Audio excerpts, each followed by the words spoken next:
Hello there guys, and welcome back to the channel. So we are back again with last war of the season, and from one side this war is technically just a formality, because even if we lose this war, we should still have the second place finish in the bag if we die, I believe, 10 or less times, which is something that's extremely easily doable. Especially considering that I believe our worst war of the season was 4 deaths previously, maybe 5. And in most wars we ended up with 1 or 2 deaths. So it's definitely extremely achievable goal. Now on the downside, having this knowledge beforehand the war has a very awful effect on some people for some reason, and that really kind of also tarred the season. I'm not going to speak too much on it here at start. I will comment more on it at end of the video, but first we actually need to get through this, because obviously GT40 is in first place and we can't catch them. They have 1 win more than us, but they would need to die like 15 times, I believe, for us to be able to catch them. And we are in second place, so it's relatively well set. All both teams need to do is just clear the map with relatively few deaths, and the leaderboard will remain unchanged in top 3. So this war, I'm actually going to have quite interesting one. So I'm going to be using my, again, rank 4 Diablo that I rank 4 before the previous war, and Kingpin, and who does the synergy for Kingpin. And I will have some quite spicy fights here. We can see that Diablo is a tactic attacker. I will start on path 5 here in section 1, and the first fight is going to be Gore. So these fights I'm doing last night, basically, before heading to sleep. I don't like doing war fights at late in the evening or at night, but I also don't like holding up the entire team. So if possible, pending situation at home and what time it is, I do try to do these fights if I must, but in general, again, I much prefer if I can do my fights in the morning after I have woken up, and it just works out much better, and I'm much more confident. Now there I was worried for a second because it was suspiciously long loading screen, and here I make a very big mess and I eat a combo from the start, but I do drop my level 1 with that. Sorry, drop my special attack, get rid of his buffs.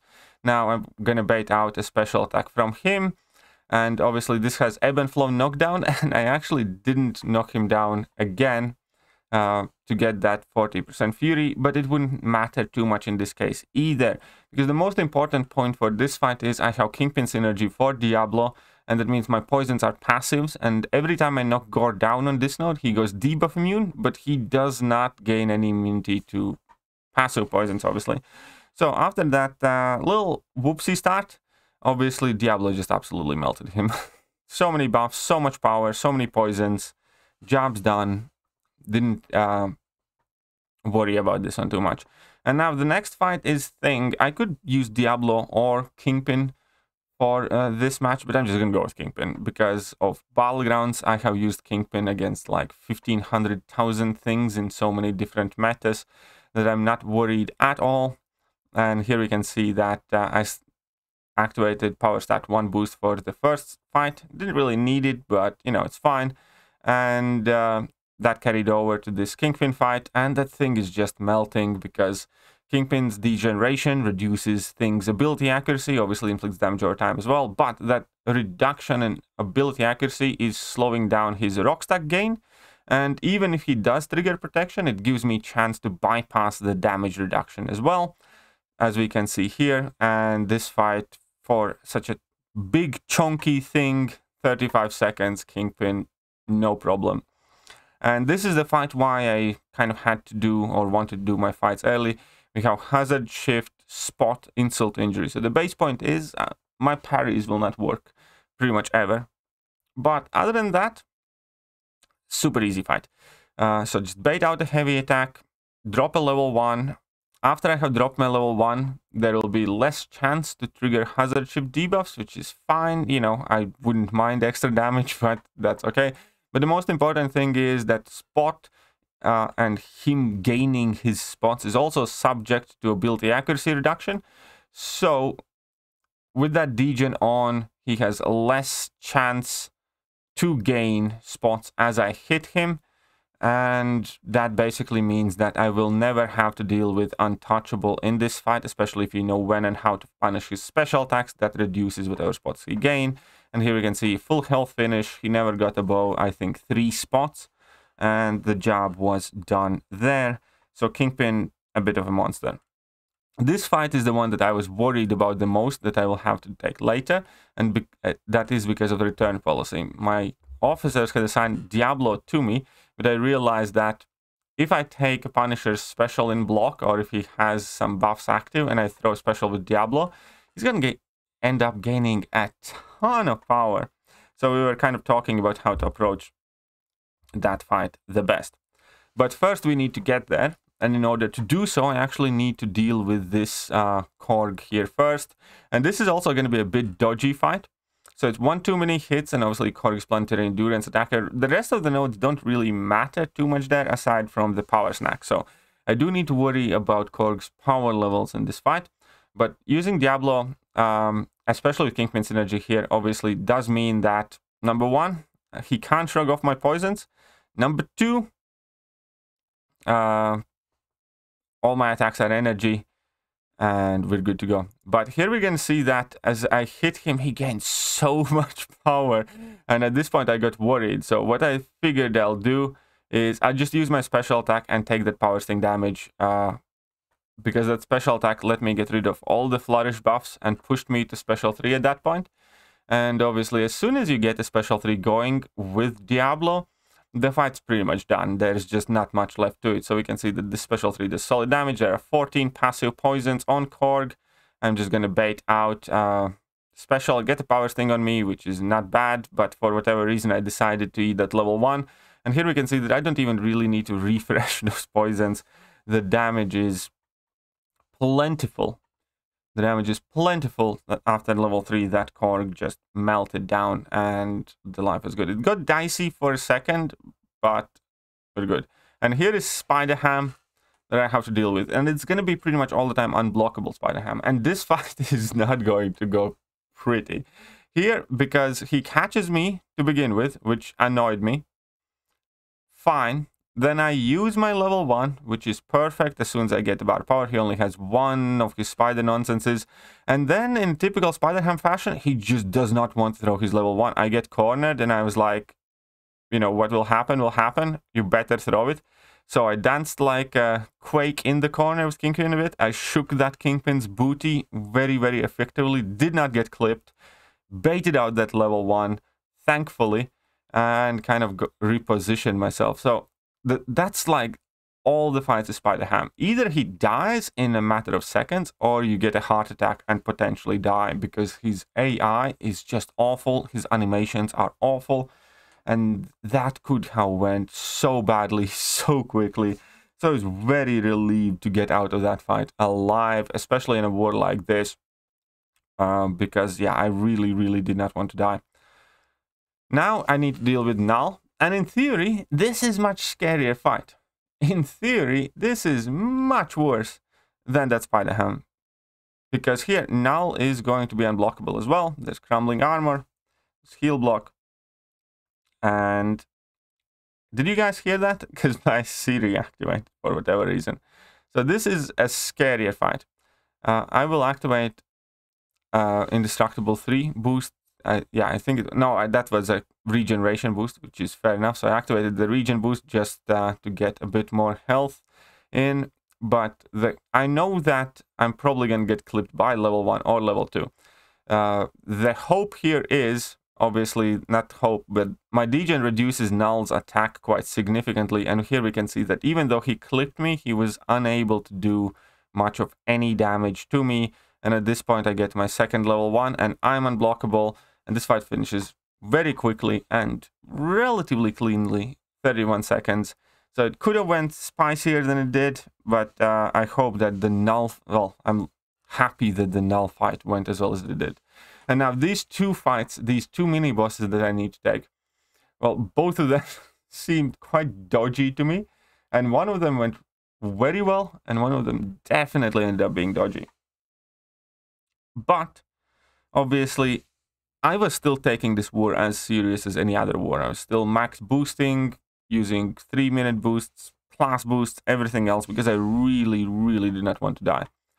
And this fight is genuinely worrisome. I had an option to use Power Start 1 boost or Indestructible 3 boost. I figured that I would be better served with Indestructible 3 boost, because I will likely eat a level 3 from this Punisher at some point with his half-price special attacks and everything else. And I know that he puts Disintegration on you or Degeneration on you on level 3, but I also know it will not kill me if I eat a single level 3, and it's over 20 seconds, and 20 seconds gives me plenty of time to do some extra damage and stuff like that. So I choose to go with Invul boost in this fight, and the plan is to try and keep your neutralize up for as much as you can, especially before he activates his special attacks. As we can see, because he's a global attacker, whenever he shoots in, well, whenever he hits my block, he gains that flourish buff. Obviously, if I have neutralize active, I don't need to worry about that. If I don't, then I really, really do. And there, I use my level 1 to get rid of 2 buffs that he did have, and that also let me block his special attack. And so far, this fight is going well. I am using my specials to kind of like reapply the neutralize or get in my fate seal to make sure he doesn't get those buffs. But here he doesn't really want to throw his special attack. However, I do have 8 poisons on him, and the Indestructible 3 boost is still in play. So I throw my special attack. What I should have done there is just let that special attack, you know, play out and get that regen buff instead. And then he probably would have been dead, even without getting to his level 3. But he activated his level 3, it's fine. He pretty much dies immediately afterwards. So this one actually went very smoothly, not too bad at all. And I wouldn't feel too kind of like, I don't know, worried doing this fight again. Now, Annihilus, though, I really hate, and this fight is going to show why. So, obviously, I still have my Indestructible 3 boost. It's Combat Deja Vu Prowess, Prowess Puncture, Conflictor, and he's a Global Defender. And this fight is not going to go well from the beginning, but the awesomeness of Diablo is, in fact, going to save me in this fight. It's not going to go super well, but it will work just fine. So my initial plan was just take a bunch of hits in a block, then dash back a bunch of times whilst I have the Obliterate on in order to get a bar of power, throw my level 1, and that should have gotten me 3 bars of power, but it didn't. So I needed to throw another special one, but I did get hit and I wasted my Indestructible 3 boost, and now I'm in the corner. But it's okay, I'm going to drop my level 3 here, and at this point we're going to get in a ton of poisons. What happens next, though, I knew he's not going to be pushed to level 3, but because of Conflictor, if I mess up a parry or something goes wrong, I know that it would be very easy for him to get to level 3. So here I'm trying to bait out his level 2, and he catches me on dashback. Now, luckily, I survived that, eating that level 2, and he pretty much dies immediately after. So it definitely went quite sketchy, but having gotten rid of all of his buffs and everything else, you know, that was not gonna hit too hard. And again, because I did still take this war seriously, because I really did not want to die, even though I made this mistake, you know, it's basically carried by boosts. Because if you take a look at the health remaining here at 29%, which means if I didn't use full rainbow boost with your 20% health boost, with your 30% health and attack boost, I would be dead. And that is specifically why I mentioned this. Not because I want to, you know, speak on how well or poorly I played in this war. I try, you know, as much as I can in every war not to die. But, you know, this is a perfect example of a fight where if I had thought to kind of take it easy or be a bit more chill or save some boosts or something, I would have 100% died in this fight. Yes, from a mistake that I made, but mistakes happen and I'd be dead. And unfortunately, New Nation basically kind of put a bit of a third emoji at end of awesome season with this war, because this war just everything all of a sudden seemed to go wrong. There are so many random deaths given. Like, as for hindsight, we died like 7. And I believe that's about as many deaths that we have given away in about 6 or 5 wars previously. Yes, we had some 3 death finishes, but in most of the wars of the season, especially in the middle section of the season, I believe we did 3 or 4 wars in a row with 1 death and then something like that. So this is a death count that we could typically attribute to 3 to 4 different wars. And it got quite tense again because of how the war was going. Because for a while, every 5 or 10 fights is like, oh, I died, oh, sorry, I messed up, oh, something happened. And it was clear that it's, largely due to much more laid-back attitude. And that's kind of like the worst thing, I think, that, could have happened and did happen to New Nation in a position like this. We had a very easy job assignment, and at the very end, we weren't far away from failing the easiest mission we had this season. Like, this is by far the worst war of the season. And, yeah, it was very frustrating to legitimately go from we are pretty much guaranteed 2nd spot to holy shit, we are about to lose that 2nd spot because we just keep dying in this one war. And the worst feeling here is GT40 died 3 times. Obviously they did not play the most serious either, but we could have won that. We have won several wars where opponents die 3 or less. And knowing that we did not need to absolutely 100% win this war, knowing that we had, few attack bonus lead over 3rd place, just kind of resulted in a very frustrating war where people seemingly took it a lot easier, chill, boost less, rush in fights more, don't stress about it too much, or don't duel, don't practice, or don't think. And yeah, this is the result.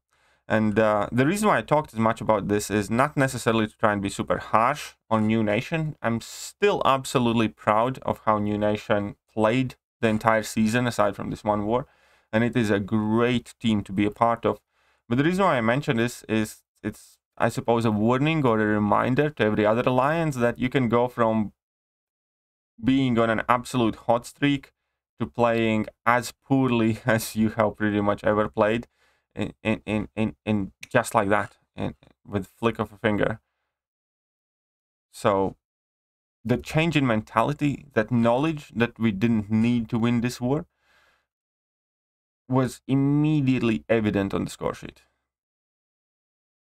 Anyways, that being put aside, we finished within our allocated death allowance. Not by much, I believe, 2 more deaths, I believe.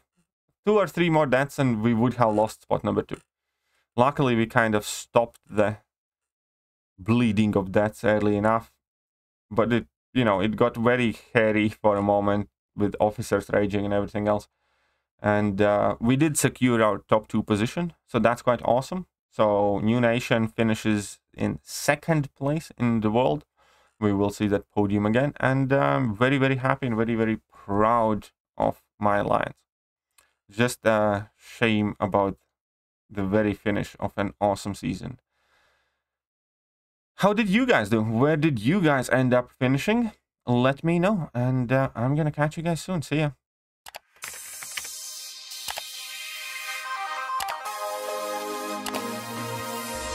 Hello there guys, and welcome back to the channel. So we have all the information about the next month.